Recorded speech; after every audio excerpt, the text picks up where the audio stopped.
Welcome to the year 2025. We really made it. I won't say Happy New Year because we're too many days deep and there are rules, but welcome back to the Ross Bolin podcast. Life rolls onward.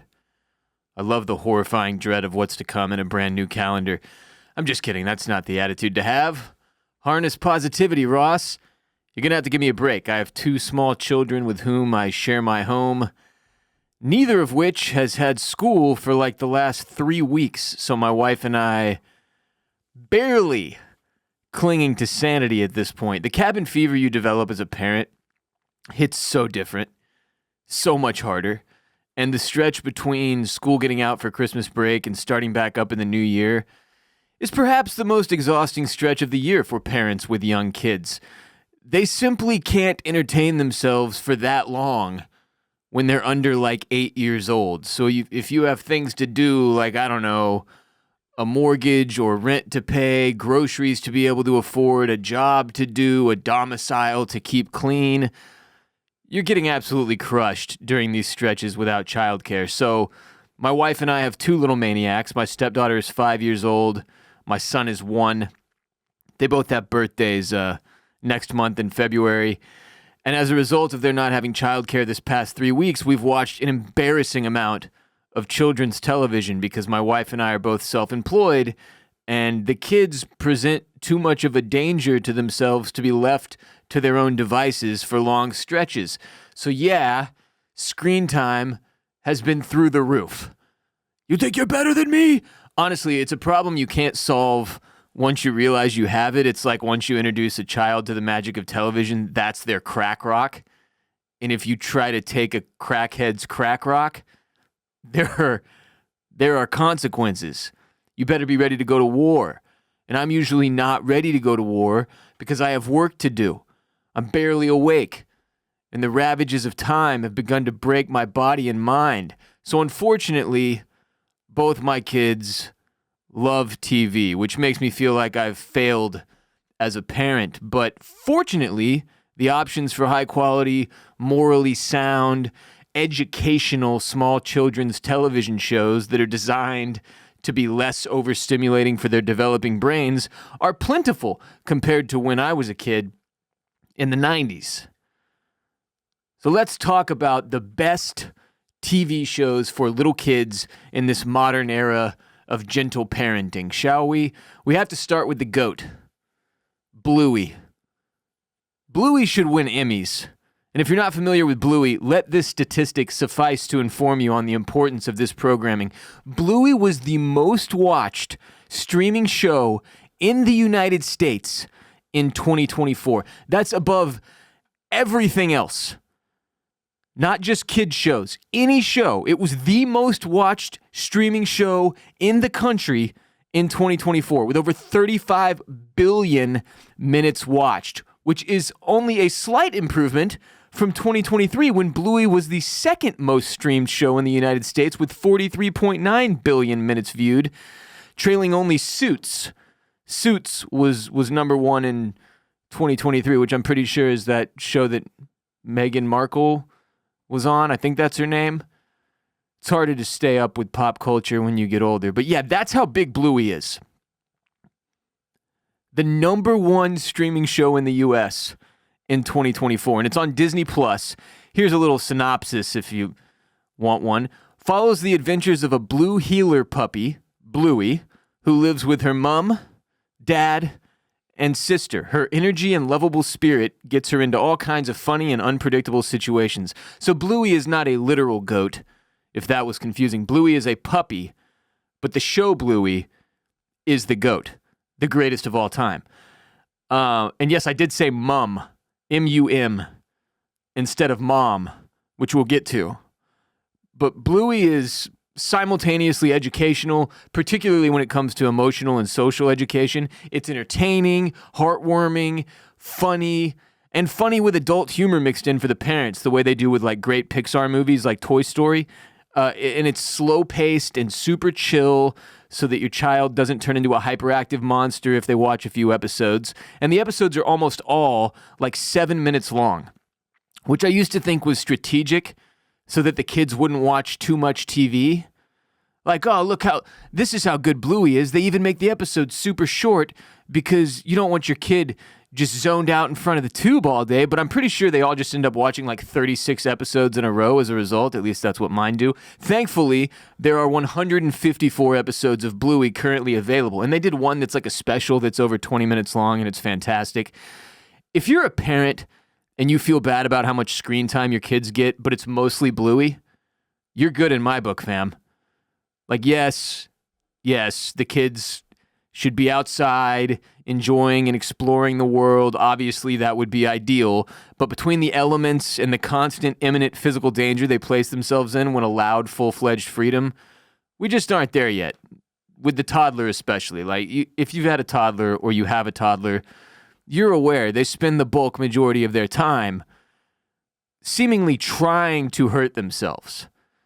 Like, what's the highest thing I can climb up of and jump off of?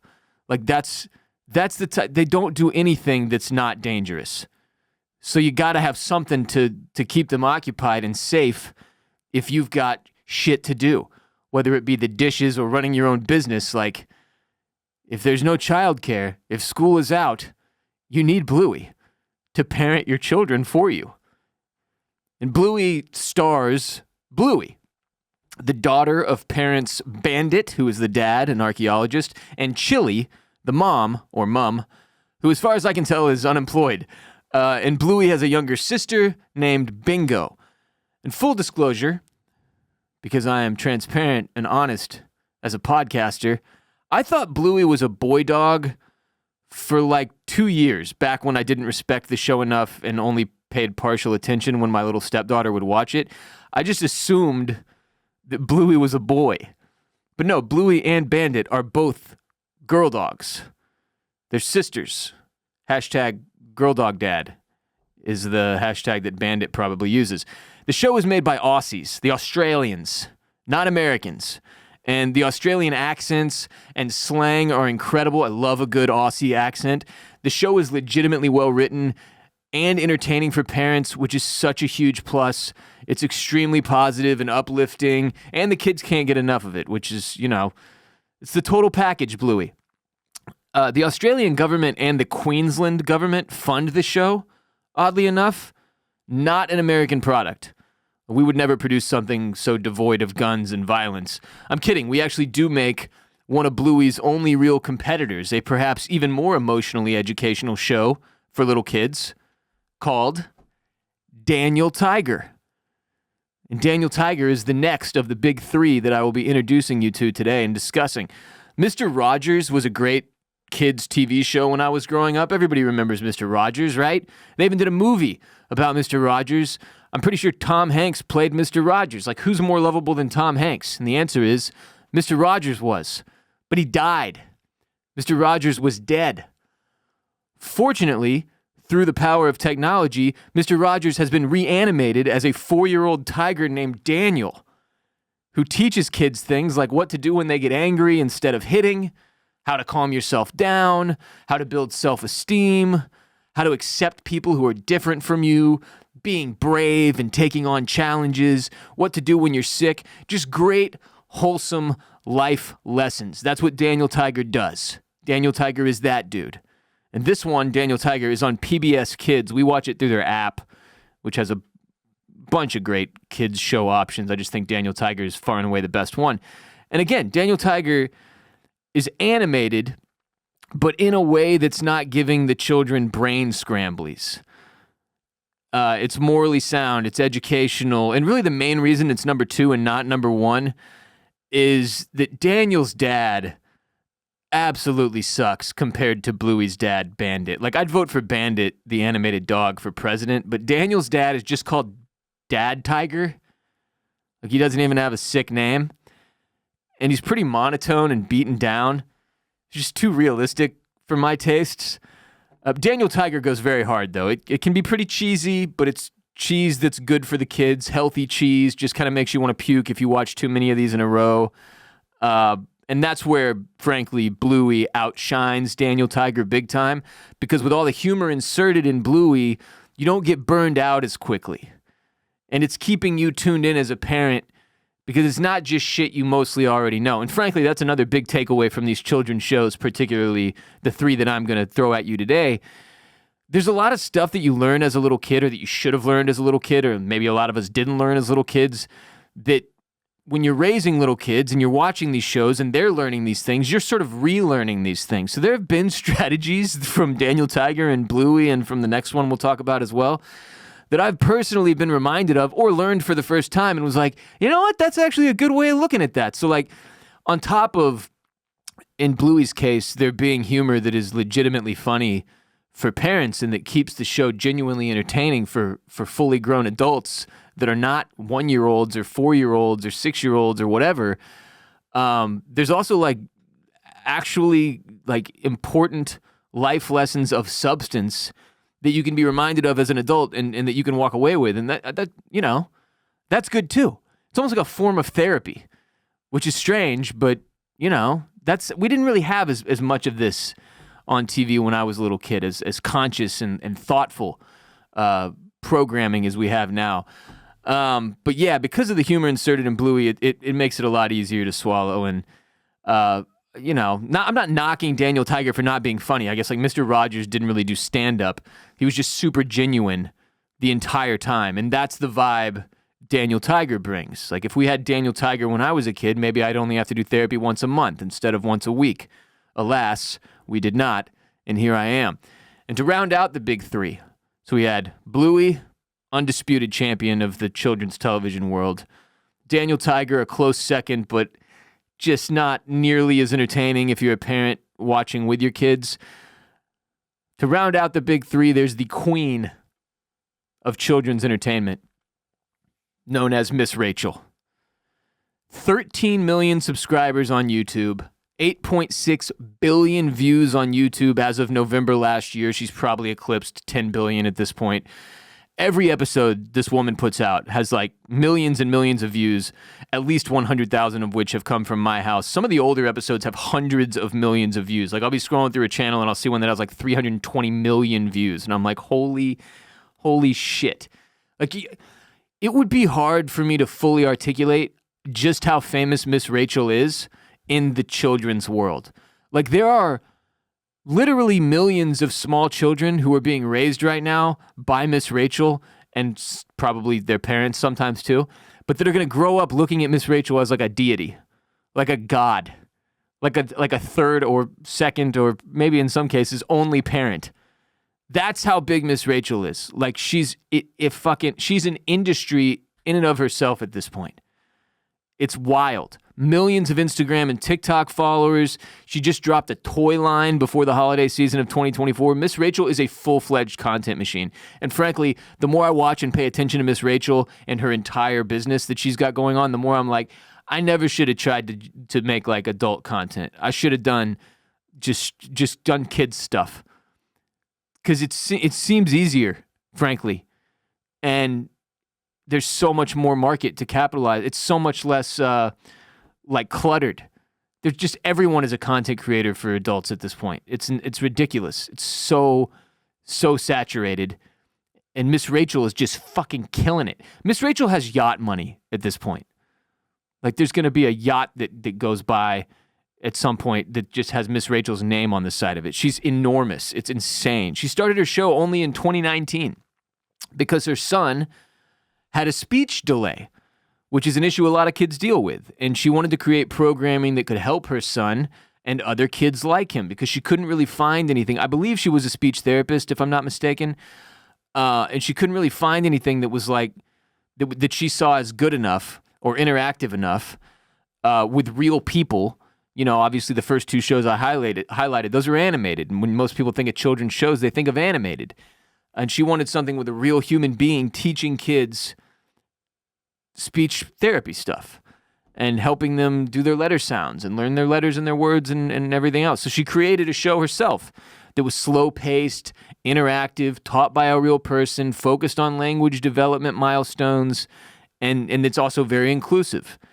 So she does like close-ups, like super zoomed in on her mouth, which is sometimes really funny to me because I have an immature sense of humor.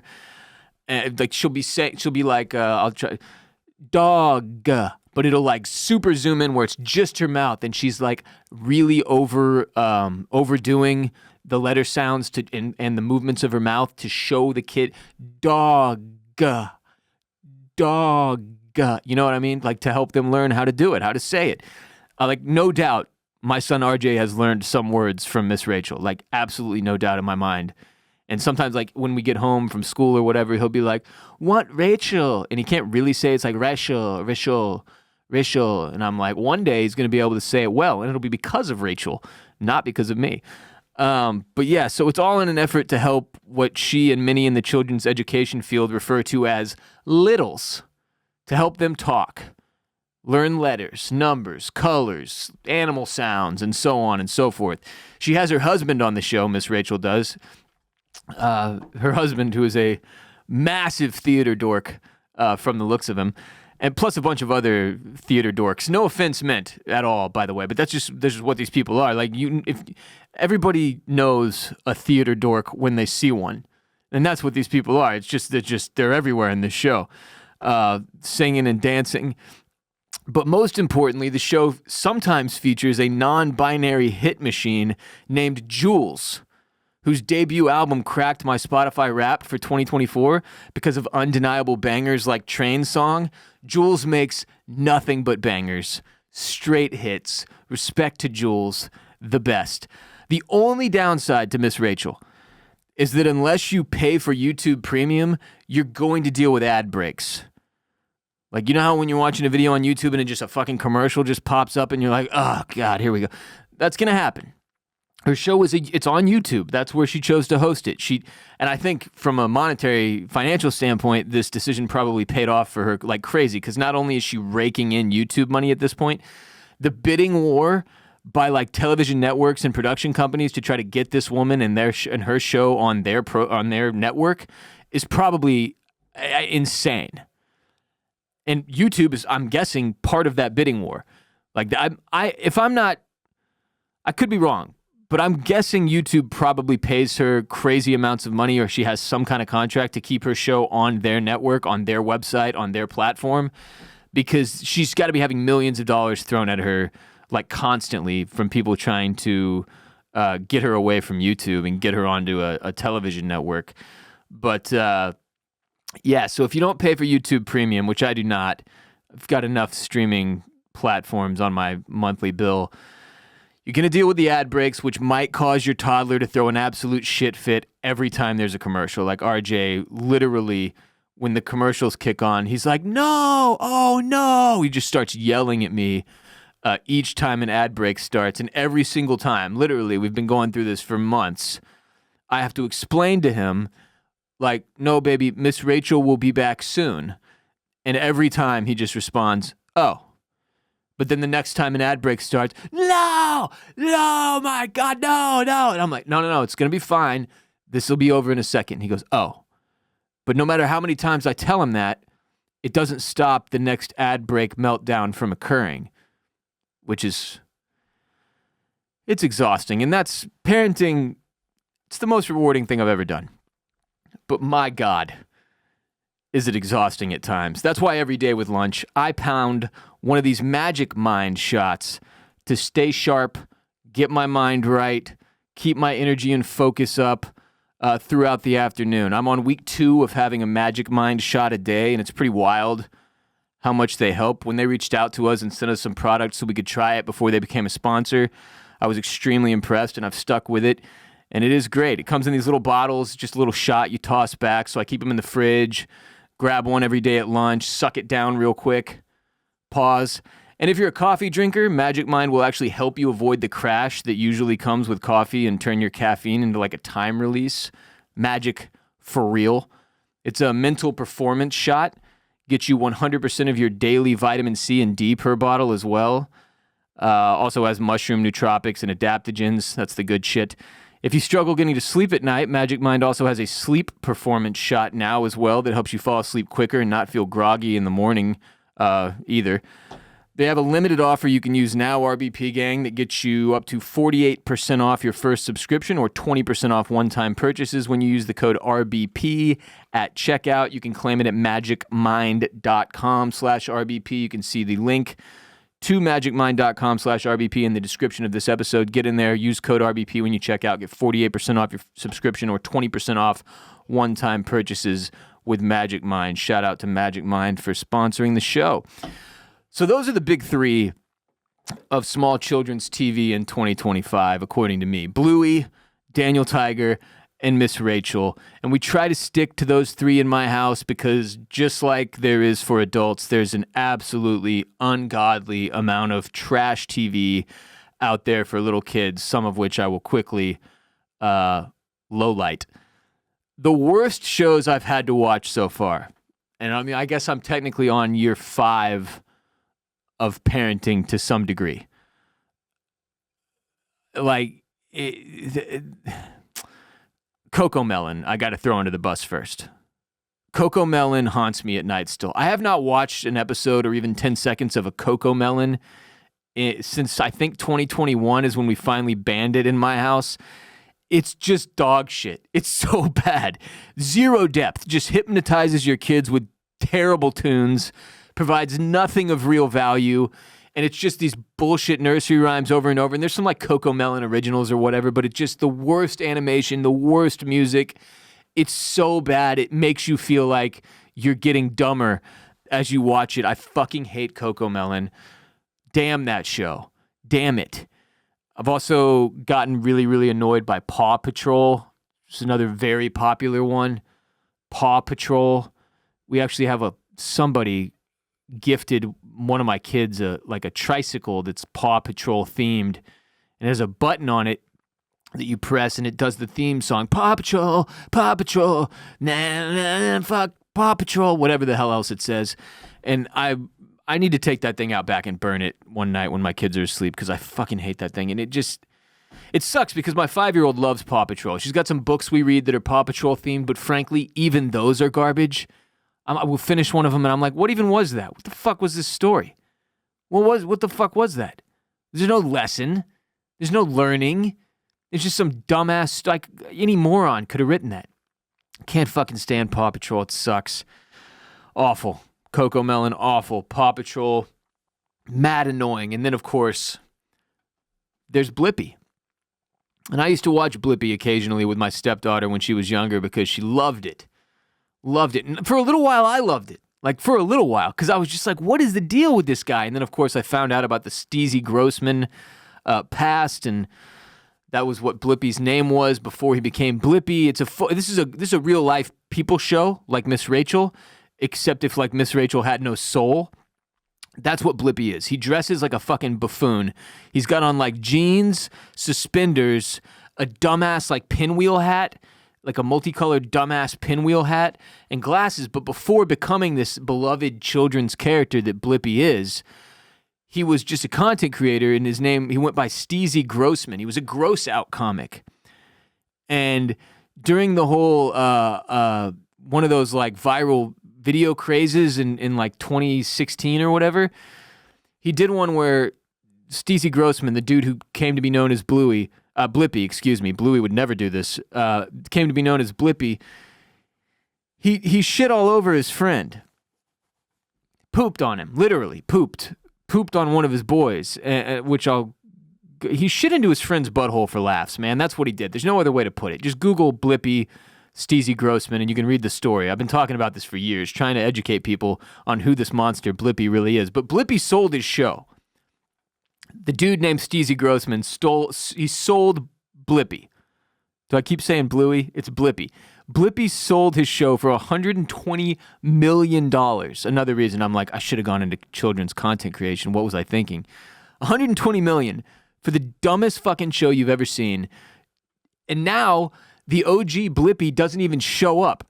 They've like syndicated it, and there's like some other asshole playing Blippi, presumably who never even earned it by shitting into his own friend's asshole like the real OG Blippi did. So And somehow the imposter Blippies, they send them all over the country. Blippi's probably in your town right now, but it's not the Blippy. He has the same setup as Santa Claus. That's what Blippy has accomplished here. He doesn't even have to go to fucking work anymore. Some other asshole puts on a Blippy outfit and goes and is like, "Hi, kids." And that's not a great impression, but like, God, this man's laugh is so annoying. The laugh he does is like, yeah. I can't even do it. I can't even be as annoying as he is naturally. But now it's not even the real Blippy. It's an imposter Blippy, and the real Blippy is probably at home, jacking off stale fish, and he's just racking up money, stacks of paper. He made $120 million. He probably has a yacht now. He's probably got yacht money. And there's just imposters running around the country. Like my wife the other day pointed out, she's like, "Oh, look, Blippy's coming into town." And I was like, that's not Blippy. That's not Blippy. Now it's just this commercialized garbage. $120 million. But yeah, I'm not. No man who went by Steezy Grossman and shit into his friend's butthole for laughs will be entertaining my son. Sorry, buddy. Not today, Satan. Fuck Blippy. And I cannot reiterate enough how annoying his laugh is. It makes me want to tear my ears off and eat them. By and large, though, those are the worst ones to me. Blippy, Coco Melon, Paw Patrol, make it stop. And I'm sure there are much, much, much worse children's programming shows.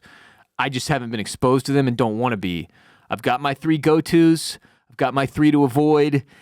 I'm in a sweet spot here, at least with this age range of kid that I currently have. So that's where we're at. And yeah, there were substantially less wholesome and educational options for kids when I was a child than there are now. But we did have some good ones. Like when I was a kid, we had Barney, the purple dinosaur, with at least one platinum hit single in "I Love You, You Love Me, We're a Happy Family, with a great big hug and a kiss from me to you. Won't you say you love me too?" Like, you've heard that song, right? Or if you haven't, you grew up, in Gen Z, I guess. Are you even aware, the Zoomers, are y'all aware of Barney, the purple dinosaur? Barney and Friends was his show. I hope so. I mean, Barney was that dude. Barney feels like he's due for a resurgence. He got canceled in 2010 for brutally devouring a toddler on screen. I'm actually shocked Barney and Friends has not been rebooted. Like that will probably happen in the next 5-10 years if I had to guess. I don't know who owns that IP, but the fact that they haven't rebooted Barney in our modern age of reboots and remakes is wild. Wild.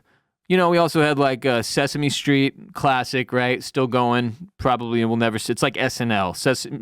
Sesame Street is the children's SNL. It'll never die. They'll be on season 50 or whatever, They get great guests. They had James Gandolfini, They had Chance the Rapper. Everybody's done Sesame Street at some point. Julia Louis-Dreyfus did Sesame Street.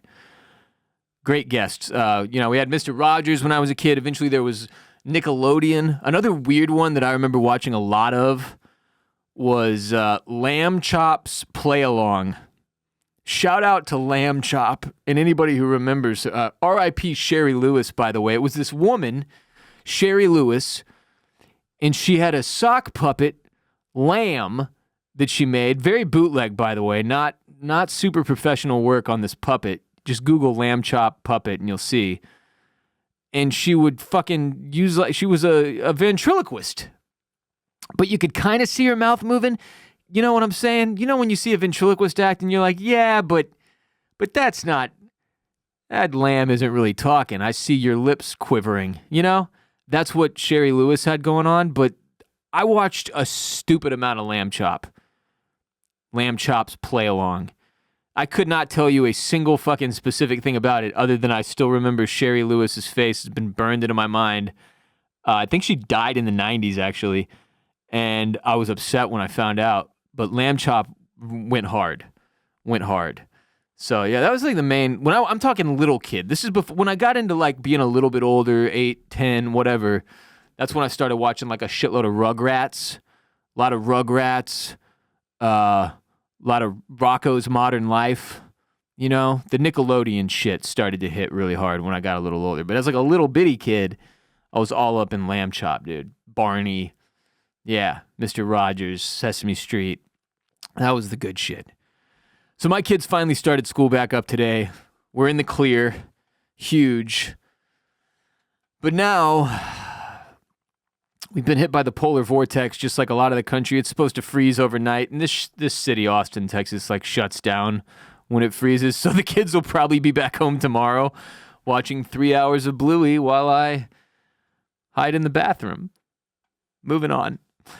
What the hell is the point of the peanut butter you have to stir? Why does this exist? What the hell are we doing here?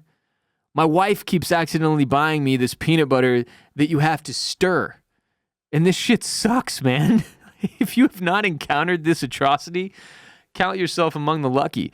But if you are aware of peanut butter, you know what peanut butter is. And historically, you open a jar of peanut butter, and inside you find ready to spread, fully formed, delicious peanut butter, ready to be used on a peanut butter and jelly sandwich or to put in a dog toy for your dog to occupy itself with or whatever people do with peanut butter. But over the last, I don't know, I want to say decade, maybe it's been longer, but it's become a lot more mainstream. We've seen the rise of a different beast, the peanut butter that requires stirring. So when you're in the peanut butter aisle at the grocery store, there is a stir and a no stir peanut butter. And I, at one point, went to my grocery store close to my neighborhood, and they didn't have the no stir. So I got the stir. I was like, how much fucking different could it be, right? Oh my God. The answer is, it turns out, very. Because when you open one of these peanut butters that requires stirring, when you open the jar, you first encounter several inches, and I'm talking like a good 2-3 inches of peanut oil or some kind of oil. I just assume it's peanut oil because it's peanut butter, but it's just fucking oil at the top layer. Then peanuts and like an extremely thick goo that you are meant to stir this mixture somehow without getting oil all over yourself and the jar, which is not possible. It cannot be done. Literally cannot be. I have tried so hard, at least not when it's fucking full. Like this, they need to implement this. Here's a piece of advice, peanut butter nation out there, whoever makes this shit. Do what they do with bags of chips. You know when you open a bag of chips, it's half full, and you're like, what a fucking ripoff. That sucks. They shouldn't do that. They should fill the chip bags up to the top. This is bullshit. But in the case of needed to be stirred peanut butter, don't fill it up to the top. How am I supposed to stir it if there's several inches of oil up to the fucking tippy top of the jar, so that every time I put a spoon or a fucking knife in there to stir, the oil comes out all over the place, and then once it's on the outside of the jar or your hands, you can't get it off. It's there forever. There's no strategy. It can't be done. You're like running under the sink. Nope, done that. Fucking, I've got peanut butter oil on my hands right now as we speak because of this shit. And it's brutal. Stop filling it up all the way. If you have to do this, if we have to have stir peanut butter, you have to churn it like butter and make your own peanut butter, basically. And it should be cheaper. Another point I want to make. It should cost less if I have to be the one who makes it to the finish line for you. You haven't made or sold peanut butter. You have sold the ingredients to peanut butter that I am then having to fucking create myself in my kitchen while getting angry. And I struggle with this, with small frustrating things, especially in the mornings, which is usually when I'm opening these jars of fucking peanut butter. I struggle with not getting angry. I'm working on it in therapy. I'm working on it. My anger management skills. But when I open this fucking stir peanut butter and stick a spoon in there and start to stir, because that's what it's told me to do, is stir, and then the next thing I know, my whole house is covered in peanut oil, I struggle not to get angry. I just want to throw it through a window, run into the wild and never return. And I really don't understand why this has happened. I don't really get. I'm Googling. Okay, I'm Googling. I've just found out this is So this is happening because the peanut butter you have to stir is natural peanut butter. Doesn't use stabilizer oils to keep it homogenized. How do you say? Doesn't matter.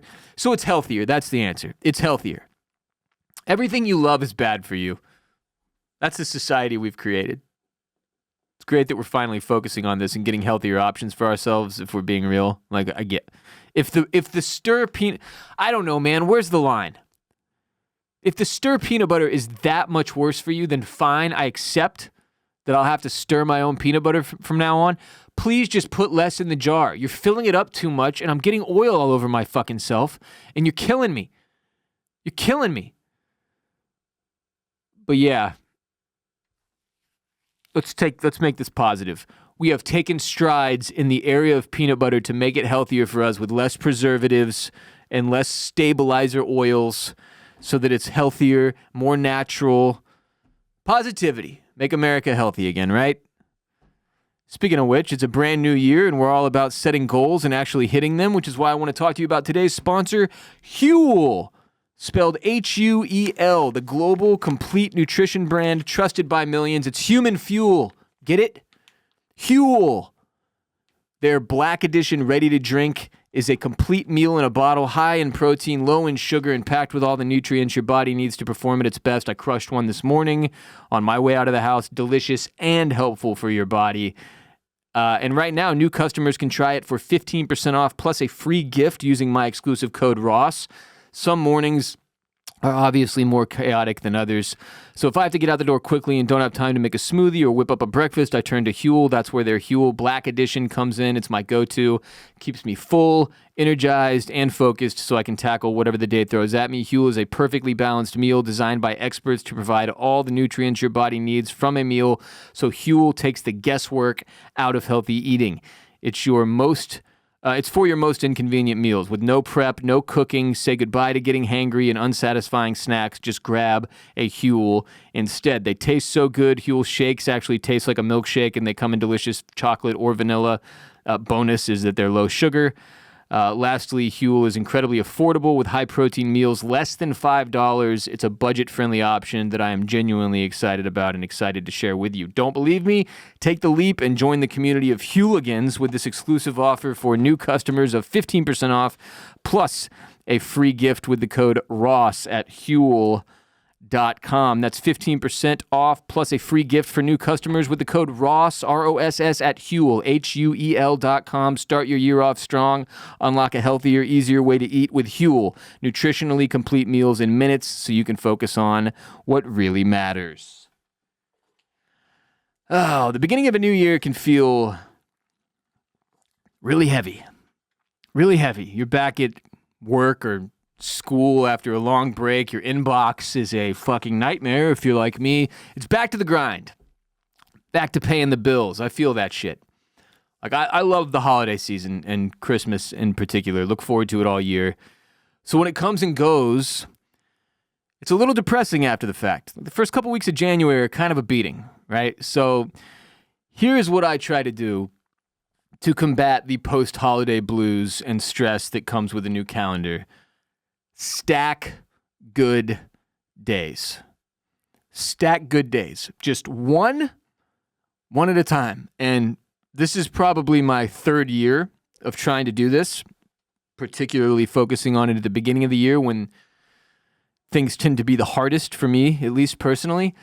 But it's the first year I feel like I've really gotten it down and that I'm having a lot of success maintaining this mentality as I get through one day after the other. Because life can be, look, especially the older you get, the more responsibility you have, it gets overwhelming at times and overly complicated if you lose perspective by focusing too much on like the big picture, worrying about the whole calendar. Don't do that. Like I have a tendency to do this, right? Like I have a list of things I need to accomplish for today, a list of things I need to accomplish this week, a list of things I need to accomplish this month, a list of things I need to accomplish this year.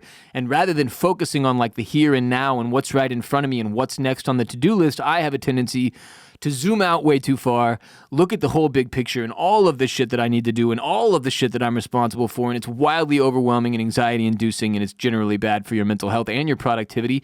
So this is the strategy I've implemented for myself that has been super helpful in avoiding that, right? If you feel overwhelmed, if you start to get the feeling of like you're overwhelmed or you get analysis paralysis, like what do I even do next? Like simplify things. Simplify things down to stack good days. It's just my way of saying one day at a time, right? It's a different spin on that. One that I feel like works better for me. Because you focus on this 24-hour block, just this one day, and being the best, most productive, healthy, and happy version of yourself you can be in that one day. Now, that doesn't mean you don't have longer-term goals or plans. Like, those are imperative, obviously. You want some foresight. You don't just want to roll into, like, you know, the next month having no fucking clue what it is you're supposed to do. But when the stress of life beats you down, when circumstances put you in a place where you're feeling overwhelmed, you have to do something differently. You have to shift your perspective, right? To get a different result, something has to change. And it could be just your mentality and your perspective that changes to put you where you need to be. So you simply attack this one day, dominate it, accomplish everything you can during it, and then you stack it. Put it in the pile. One good day on top of one good day on top of one good day on top of one good day. You stack as many as you can, and inevitably, some shit will come along and knock over the proverbial tower of good days that you've stacked.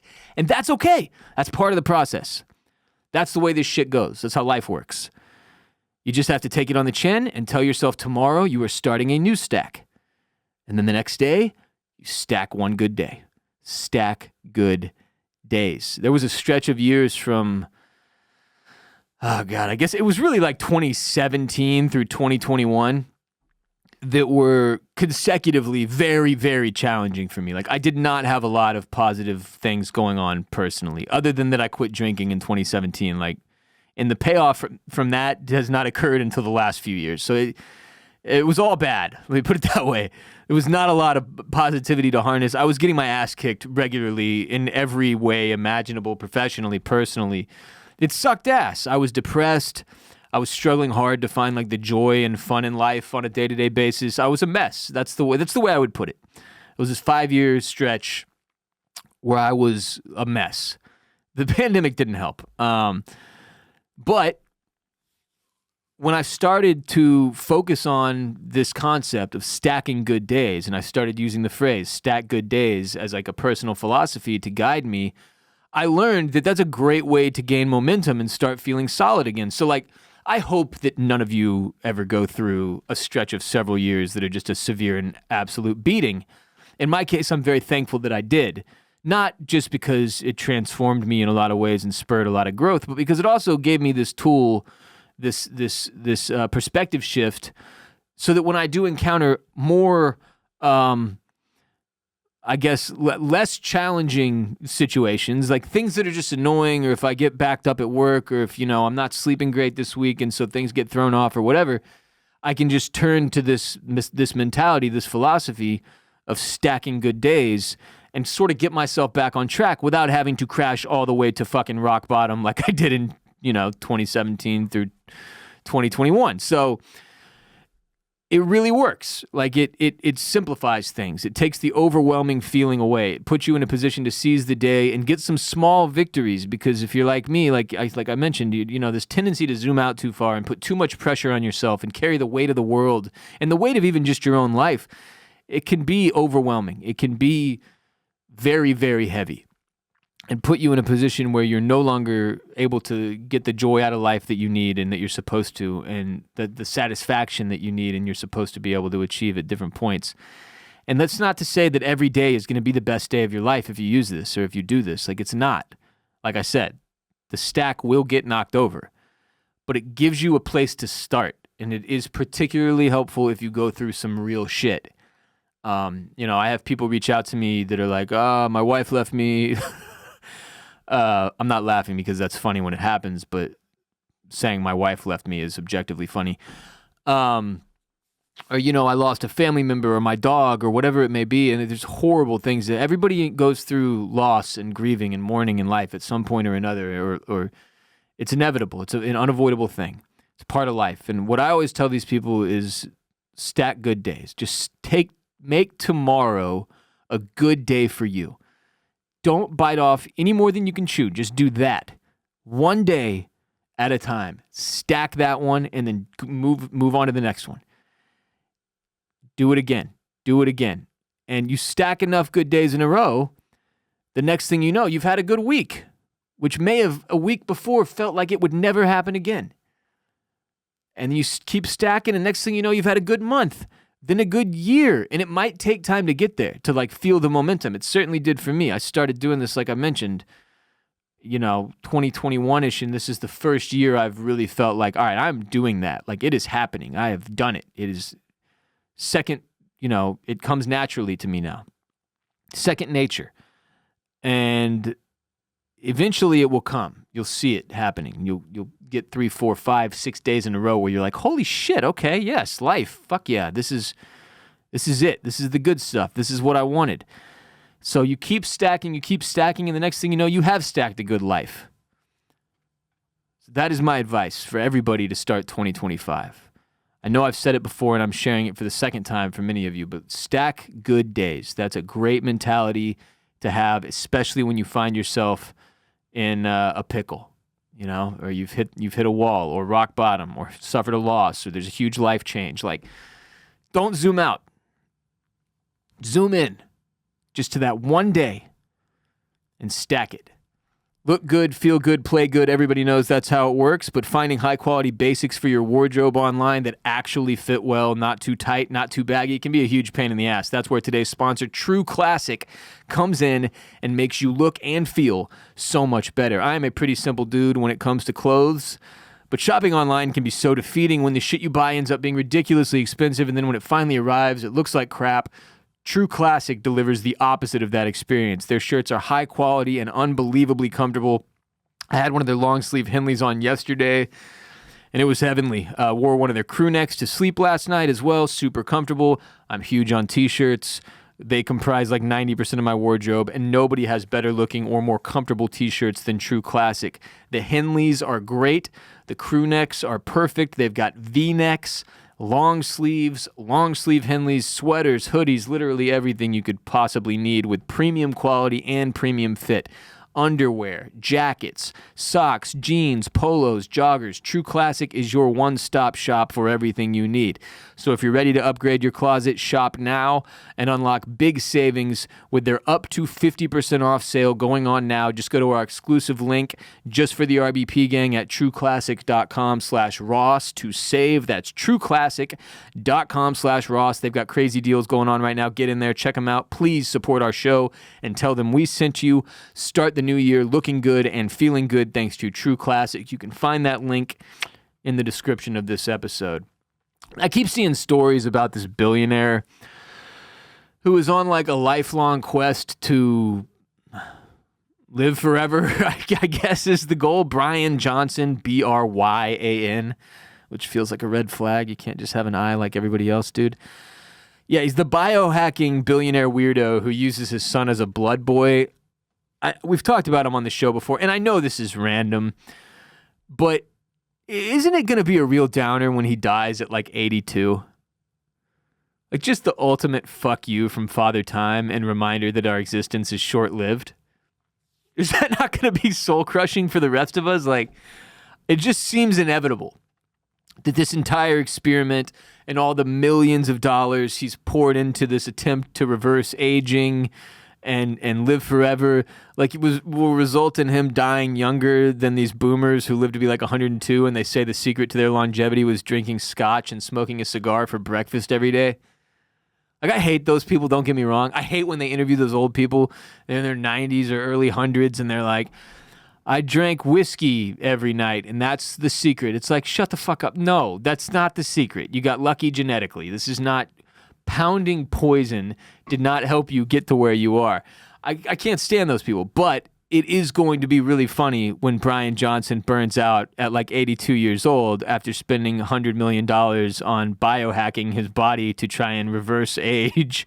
And then he doesn't even outlive like, some rando boomer who had a cigar every morning when they woke up and somehow lived to be 102. That's all I'm saying. Like the obsession with like avoiding or fighting back against aging is pretty unintentionally funny to me. Like I get the concept of like eventually dying is intimidating, like it's terrifying for some people. I get that. I understand. But a huge, arguably one of the biggest parts of the human experience is coming to terms with that. Like not saying, "Oh, I'll be different though." You can't look around like everybody dies. I don't know how many thousands of years into this we are, but thousands. And you're like, yes, but I think I'll be different. And that's what Brian Johnson is doing. He's like, I can fucking change this. I can break this. Like every single human being that came before you lived and died. And that's the way it goes, man. That's the way it goes. We all have our time. You can't buy your way out of that like he is trying to do. And if you spend the bulk majority of your life putting all this energy and money toward attempting to avoid the inevitable, have you really lived? Like, I'm sure he does other shit. It doesn't seem like it, though, when you read about him or watch one of his videos. Or it seems like this is it. Like, this is his project. This is what he does every day. And it just doesn't seem that enjoyable. Like, you're supposed to be living life, not fighting so that there's more life for you to not live because you're constantly focused on avoiding death. That's what this guy's got going on. And I'm not saying don't take care of yourself, obviously. You should take as good a care of yourself as you're possibly capable of doing. But, like, there's a line somewhere in terms of how much of a priority battling back against Father Time should be. And Brian Johnson, Brian with a Y, has crossed it. On a related note, because it's related, I started watching The Substance last night, finally. This movie from 2024. Demi Moore just won a Golden Globe for it. I didn't even know Demi Moore was still acting. I got about halfway through last night, The Substance. Got my wife to watch it with me, which felt like a little bit of a Hail Mary, but she was on board. And it's been pretty awesome so far. At one point, though, about halfway through, she had to, go help one of our kids get back to sleep. So I had to pause it because I'm watching it with her, and I'm a good husband. I know some of you out there, once they're out of the room, you unpause and you keep watching, and then you rewind to make it look like you didn't keep watching without them, but they know. They know. Don't do that. So I paused it when she left, and I threw on Joker 2. Folie à Deux, the second Joker movie, right? And holy shit. Yeah, it turns out everyone complaining about how ass this movie is was not wrong. Part of me was hoping, like, you know what? I get art. I'm a guy who understands quality art. And maybe this is just high-level shit that most of the people, they didn't get. But I'm better and smarter than them. And so I'll see Todd Phillips' vision and be entertained and impressed and enthralled by Joker Folie à Deux, the sequel to Joker. And no, that didn't happen. That did not happen. And I understand that people like Quentin Tarantino, beloved and respected filmmaker who can't get enough of saying the N-word, have spoken out about how they actually enjoyed the movie. And I think Tarantino said, like Todd Phillips is the real Joker, see? Because he took $200 million from the studio and told everyone who loved the first movie to go fuck themselves in the second movie. I don't really know about that theory, though, fam. That was like, Tarantino's interview is the one that pushed me. I was like, okay, fine, fuck it. I'll give it a shot. I don't think he's correct about this. Like, I'm over halfway through this thing. And it's just incredibly boring. But, like, nothing about it, to me, seems like an intentional bombing done to prove a point to either the studio or audiences. Like, I am not getting that impression. I've watched a lot of shit. A lot of TV, a lot of movies. I have a whole podcast I've been doing for almost a decade now that has paid for the last several years of my career called Oysters, Clams, and Cockles. Like, I don't know everything. There's a lot of stuff I don't know anything about. But when it comes to TV and movies, I know my shit. I know what's good and what's not. And I know when an artist is like turning their nose up at critics or doing something subversive. Like, that is not what is happening here, though. This is not, maybe the second half of the movie will feel a little bit more like that's the case, but so far, again, over an hour into this thing before I passed out because it was so fucking boring. So boring. It feels like they just took a big swing and missed badly. Like badly whiffed.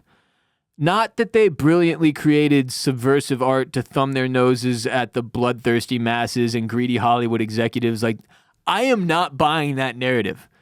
That's an interesting narrative to put out there after the fact to try to cover your ass because you fucking choked away a $200 million budget sequel that never should have been made. But if you really wanted to thumb your nose, don't make the fucking sequel. The first one is like an inarguable, pretty good work of art. I don't necessarily agree with a lot of the messaging that people walked away from it with. Like, there were people who were like, yeah, getting pissed off because the world shit on you and fucking killing people is cool. It's not that. Like, that's not... I didn't watch The Joker and was like, good for him. You know what I'm saying? Like, but it was an explanation of like how some people end up where they end up. How you end up with like these people that you see as just sick when it's like, well, actually a lot of events led to this thing that happened. Like, it's a good movie is the point. First Joker, good movie. Very unexpected. Did not think the Hangover guy had that in him. Right? Todd Phillips has mostly made like silly-ass comedies and shit, albeit he made one of the highest-grossing comedies of all time. So Joker Kills does over $1 billion, and the second you heard there was a sequel, everybody who actually cares about this shit was like, oh, god damn it, don't do that. Like, everything gets a sequel. Everything's a reboot. Everything's existing IP. Can't we make something original? So he took $200 million and made this movie, and I'm telling you, I don't think it was intentionally like, that I don't buy that narrative. Like, oh, yeah, he's the real Joker. He won. Like, no, man, this is just bad. And that happens sometimes. Sometimes you have a vision and you go out and create this thing and then it's not what you thought it would be, and that's fine. But I don't like this narrative that's being put out there by like Tarantino and all the Joker fanboys and shit like he did this on purpose, or he hated the people who liked the first movie, so he made the second one so bad just to shit on them. Like, that would be like him blowing up his career for no reason. You know how hard it's going to be for him to get that kind of budget again for anything after seeing what happened with this? It's like a massive bomb. The studios, Warner Brothers, has lost many millions of dollars as a result of Joker Folie à Deux, fucking Joaquin Phoenix and Gaga. And they just keep breaking into song. Every time you're like, oh, thank God that song is over and another scene has started. And then the next thing you know, it's like a minute and a half has passed and somebody's singing again. You're like, no, why? Why is he singing again? Why? Joaquin Phoenix is a terrible singer. He's even worse when he's singing with Lady Gaga, who's obviously has an incredible voice and is a good singer. And then Joaquin Phoenix comes in and you're like, oh, fuck. People ripped on Russell Crowe for years for his singing voice in Les Mis when they made, like the Hugh Jackman Les Mis. Everybody was in that thing. Who else was in that thing? Anne Hathaway and shit. Great movie, by the way.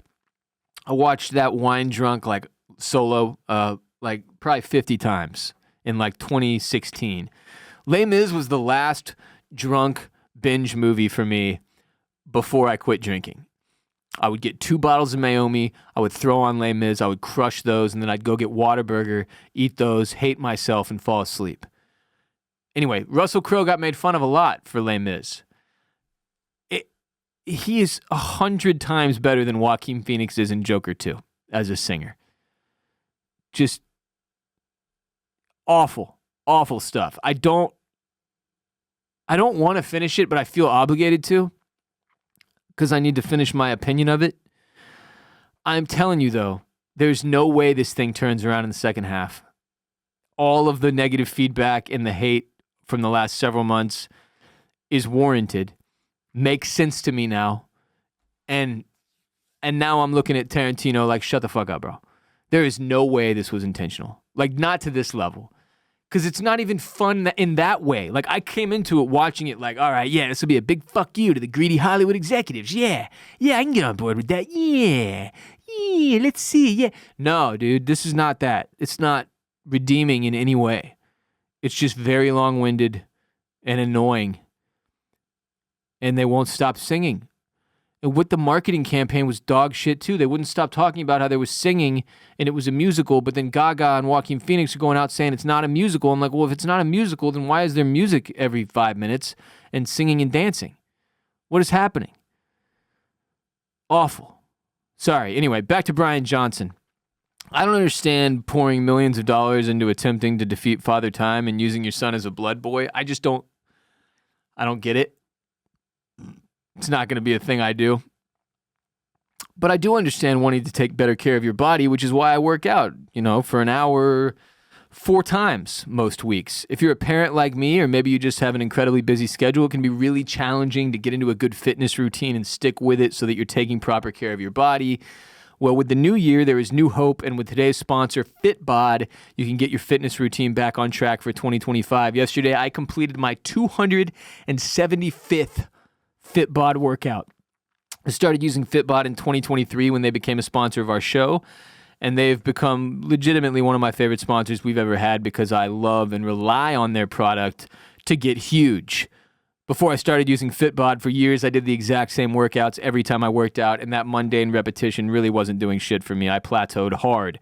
Since I started using FitBod, though, I've added 20 pounds of muscle.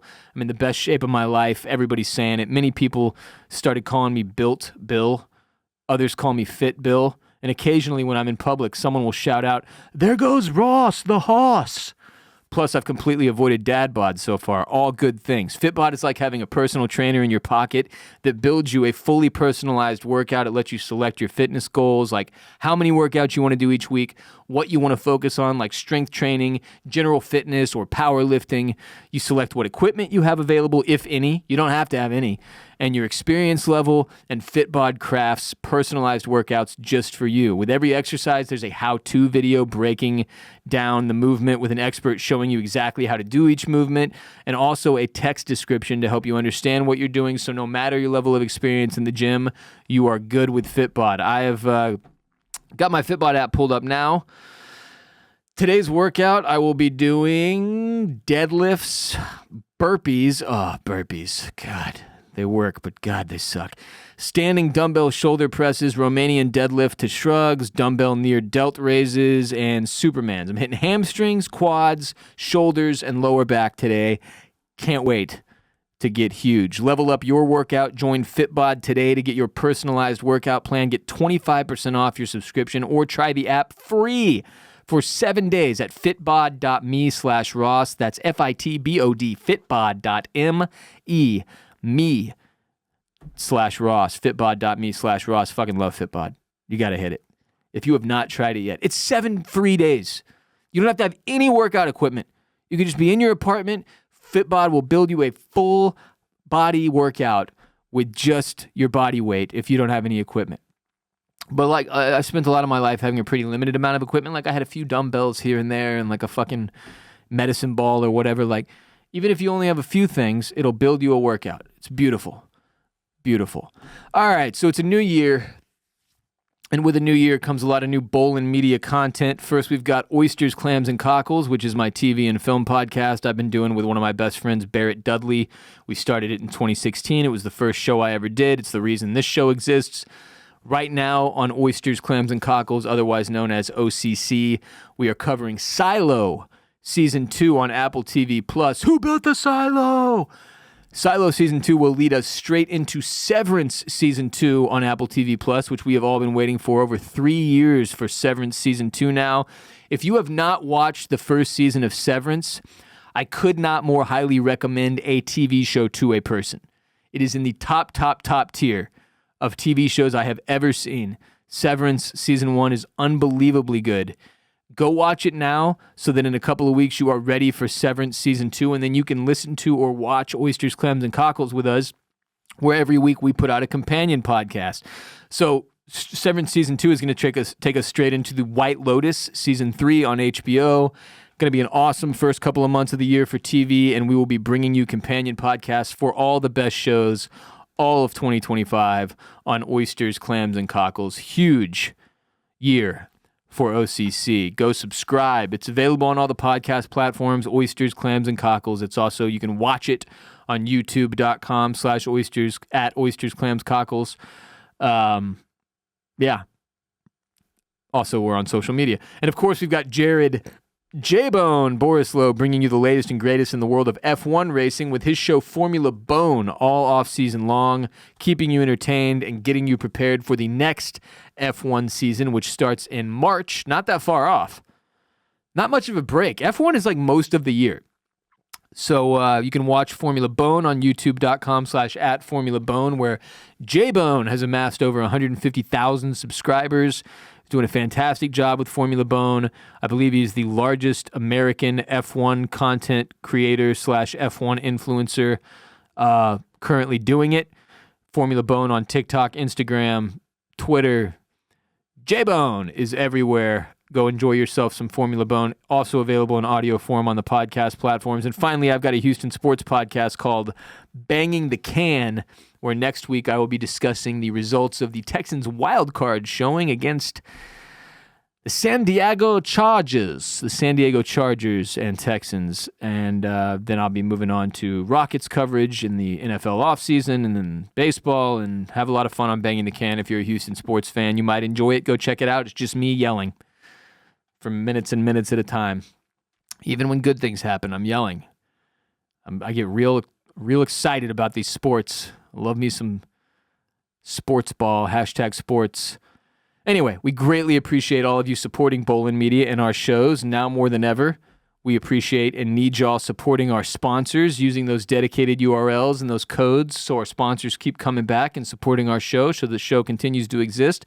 You can also support us on patreon.com/Ross Bolin Podcast as well, where every week Mr. Kade Orris, who is my producer, and I sit in and we take hotline calls from our listeners on Patreon, and we respond to their questions, their weird hypotheticals and unnerving stories. And sometimes we talk serious shit too. Like, people have been calling in with personal issues that they want to have our opinion on, and so I'll provide that.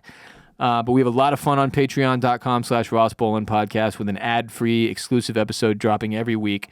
So get on there. That's another way to support us. And yeah, I'll be back next week. Well, I'll be back later this week on Patreon, but then next week with some more RBP. Speaking of which, if there's ever something you would like me to address or talk about, don't hesitate to send me an email, ross@rossbolinpodcast.com, or holler at me on social media at WRBolin. Hit my DMs or whatever, or tweet at me or X at me, I guess.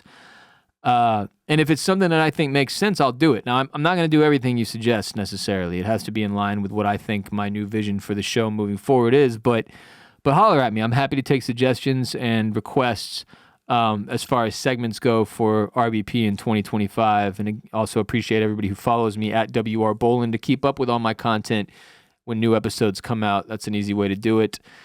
Follow RBP on all the different social platforms as well. We're trying to get into a new era of marketing our show after kind of falling off a little bit last year. And yeah, exciting stuff.